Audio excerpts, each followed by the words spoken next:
মাত্র 10 বল তাড়া করে জয়। টি-20 ক্রিকেটে নতুন রেকর্ড গড়ল হংকং। ক্রিকেট ইতিহাসে দ্রুততম হিসেবে রান তাড়া করতে নেমে মাত্র 10 বলে জয় তুলে নিল হংকং। আইসিসি মেন্স টি-20 বিশ্বকাপের যোগ্যতা অর্জন পর্বের ম্যাচে খেলতে নেমেছিল হংকং এবং মঙ্গোলিয়া। গতকাল টসে জিতে ফিল্ডিংয়ের সিদ্ধান্ত নেয় হংকং। শুরুতে মঙ্গোলিয়া ব্যাটিং করতে নেমে হংকংয়ের বোলারদের তোপে বিধ্বস্ত হয় মঙ্গোলিয়ার ব্যাটাররা। এই ম্যাচে মাত্র 14 ওভার 2 বল খেলে অল আউট হয় মঙ্গোলিয়া। এই 14 ওভারে মাত্র 17 রান তুলতে পেরেছে তারা। মঙ্গোলিয়ার কোনো ব্যাটারই 5 রানের উপরে করতে পারেননি। হংকংয়ের বোলারদের মধ্যেও নতুন এক রেকর্ড করেছেন ভারতীয় বংশোদ্ভূত আয়ুষ।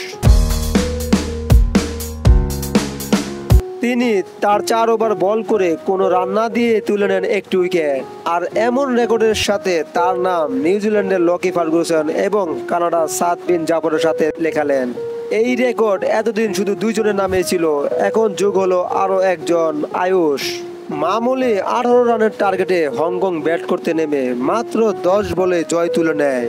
আর এমন জয়ে ইতিহাসের রেকর্ডে নাম লেখালেন হংকং ক্রিকেট দল। সব ধরনের খেলার আপডেট পেতে অবশ্যই চ্যানেলটি সাবস্ক্রাইব করে পাশে থাকবেন। ধন্যবাদ।